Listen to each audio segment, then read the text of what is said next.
Ислам үш әлемдік діндердің ішіндегі ең жас дін болып саналады. Қазіргі уақытта мұсылмандар әлемнің 120 елінде өмір сүреді. Мұсылман қауымдастығы 2,2 миллиардқа жуық, яғни бүкіл адамзаттың 26%-ын құрайды. Әлемдік жарық жұлдыздардың арасында өмірге мұсылман болып келмесе де, бертін келе діни сенімін өзгертіп, исламды хақ дінім деп қабылдаған танымал тұлғалар жетерлік. Олардың ислам дінін қабылдауына әртүрлі оқиғалар әсер еткен. Ричард Томпсон. Британдық әнші Ричард Томпсон өмірге келгені үшін, талант бергені үшін жаратушыға алғысын әрдайым білдіргісі келетін. Бірақ қалай? Бұл сұрақтың жауабын ол исламнан тапты. 1970 жылы ол мұсылман атанады және сопылық жолды ұстанады. Жерар Депардье. Француздың кино жұлдызы Жерар Депардье 2013 жылы ислам дініне өткен. Ол мысырлық әнші Күлсімнің шығармашылығына тәнті болғаны себепті ислам дінін қабылдағанын айтады. Өзінің сөзіне сенсек, Депардье 5 уақыт намаз оқып, мешітке ұдайы барып тұрады екен. Жак-Ив Кусто. Танымал француз зерттеушісі Жак-Ив Кустоның да ислам әлеміне келуінің өзіндік оқиғасы бар. 1962 жылы Атлант мұхиты мен Жерорта теңізінде зерттеу жүргіздік. Олардың сулары мыңдаған жылдар бойы өзара Гибралтар жағалауында ұштасып жатыр. Ондай жағдайда ғылыми тұрғыдан теңіз бен мұхит суларының атомдары араласып, фаунасы мен флорасына өзгерістер енгізілуі тиіс болатын. Алайда іс жүзінде ешқандай өзгеріс жоқ. Суларды көрінбейтін шекара бөліп тұрғандай. Мені бұл жағдай қатты қызықтырды. Мен оның жауабын табуға барымды салсам да түк шықпады. Бір күні мен профессор Морис Букайганы жолықтырып қалдым. Ол маған жауабын мұсылмандардың кітабы Құраннан ізде деп кеңес берді, дейді зерттеуші. Ол Құраннан іздеген сұрақтардың жауабын тапқанда қатты таңырқаған. Құранда келесі сөздер жазылған.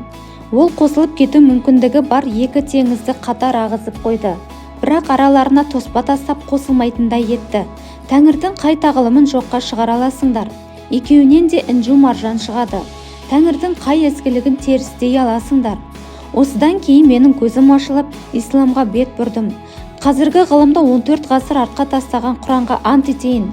Ол Аллахтың хақ сөзі, деп капитан Кусто «Біз неге мұсылман атандық» деген кітабында өзі туралы жазады. Нил Армстронг.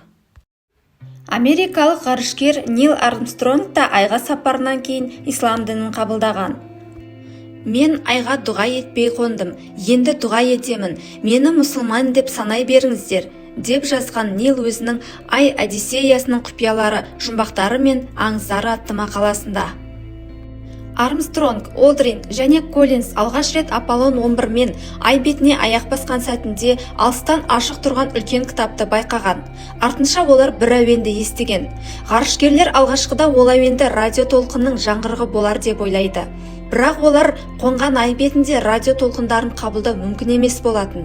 Жердегі ғарышкерлермен байланыс орталықтары да арнайы байланыс құралдары арқылы сол әуенді естіген. Ғарыш орталығындағылардың бірі дауыс жерден шықты десе, енді бірі айдан келіп жатыр деп тартысқан.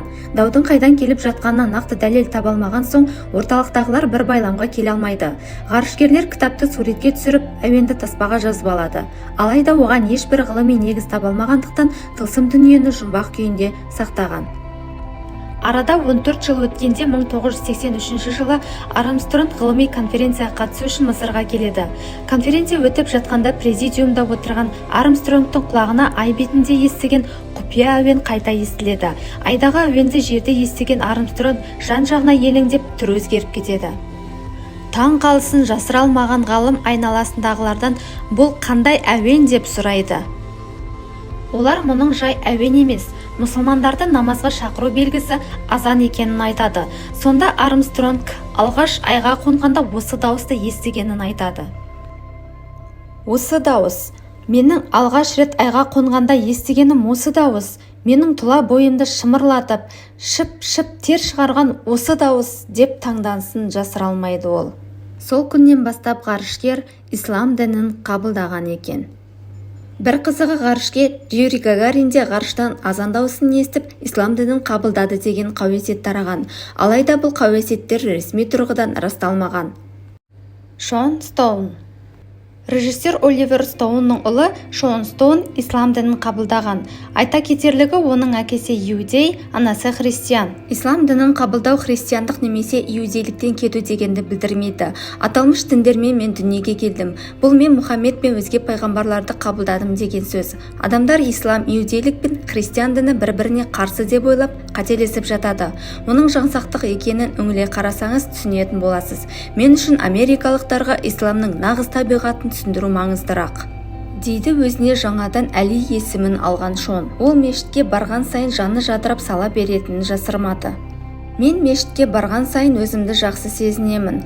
Мен жаратушымыз жалғыз екеніне сенемін. Ал сіздің мұсылман, христиан немесе еврей екендігіңіздің бұл тұрғыда еш маңызы жоқ, дейді жас режиссер. Джермейн Джексон.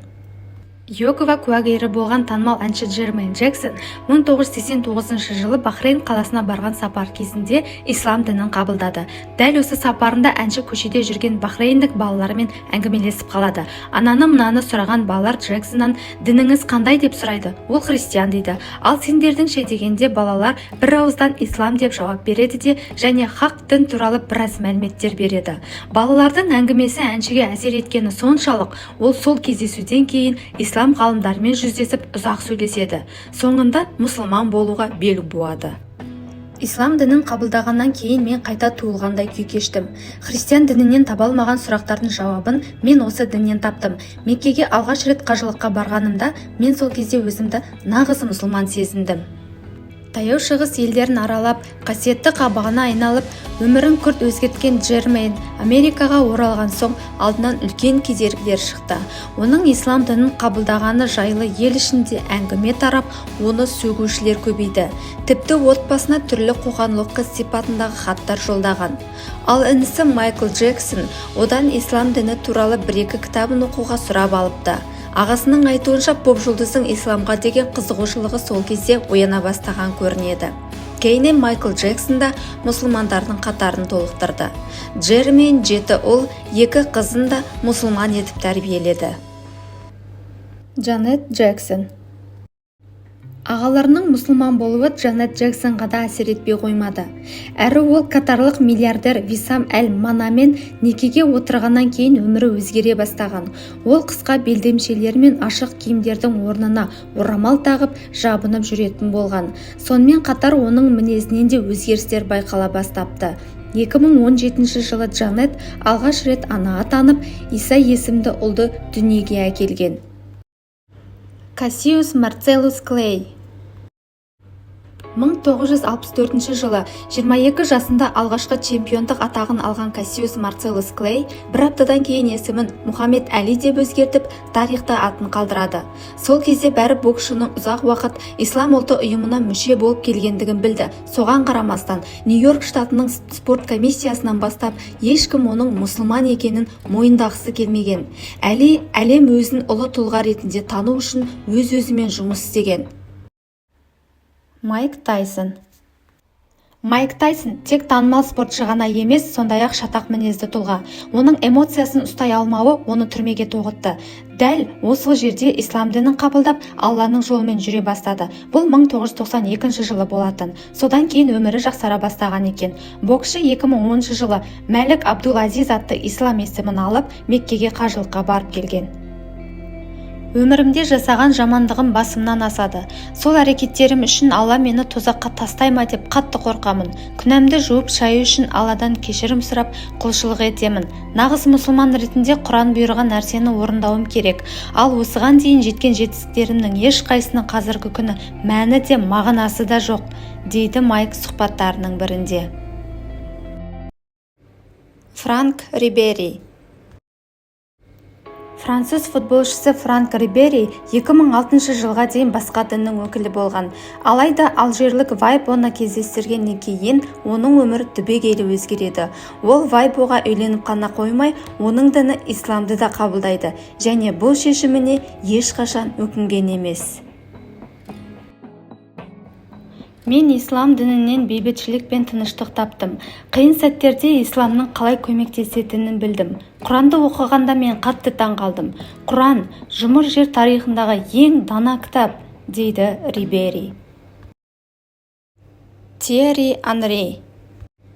Францияның танымал футболшыларының бірі Тьерри Анри да ислам дінін таңдады. Шабуылшы, жартылай қорғаушы Ювентус, Барселона секілді әйгілі футбол командаларында өнер көрсеткен. Европа және әлем чемпионы. Ислам дінін футболдағы достарының әсер етуімен қабылдаған. Бұған дейін командадағы әріптестерім, менің ең жақын достарым ислам дінін қабылдаған болатын. Қалай түсіндірерімді білмеймін, бірақ мен исламға бұрыннан жақын екенімді сезетінмін. Менің мұсылмандықты қабылдағаным өмірімдегі ең керемет таңдауым болды. Адам өзінің қызыққан, көбірек білгісі келетін, зерттегісі келетін нәрсенің барлығын түбінде бір Алланың жаратқанын біледі. Сондықтан ислам менің әрдайым жүрегімде жүрді. Көптеген адамдардың бұл дінді тіпті түсінгісі келмейтіндері қынжылтады. Олардың ислам діні туралы бар білетіні ол мұсылмандар террористер, деп ашынады Терри. 2006 жылы исламды қабылдаған ол гол соққан сайын сәжде жасап, Аллаға мадақ айтады. Николя Анелька.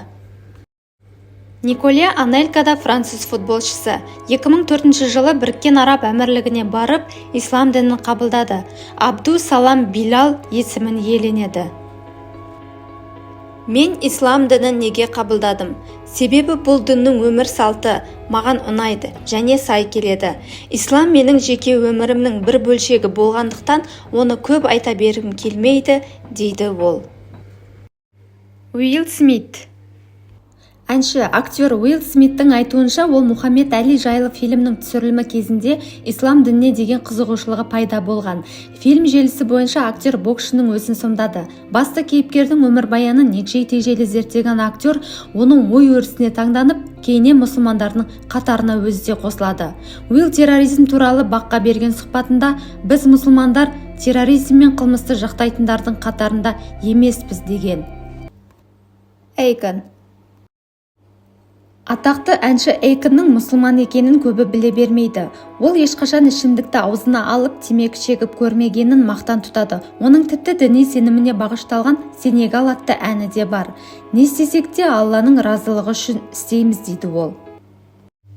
Юлия Волкова. Ресейдің танымал әншісі, кезінде атағы көпке танылған Тату тобының солисі Юлияның да өмірін өзгерткен ислам. Әнші 2010 жылы ислам дінін қабылдаған жария етіп, мен Құран кәрімді жатқа білмесем де, діннің барлық шарттарын ұстана бермесем де, исламды қабылдадым. Себебі ол менің жүрегіме жақын. Мен мешіттерге, азанның үніне, орамал таққан әйелдерге әрдайым қызығып қарайтынмын, деп сұхбатында әнші ағынан жарылған. Осымен бүгінгі шығарылым өз мәресіне жетті.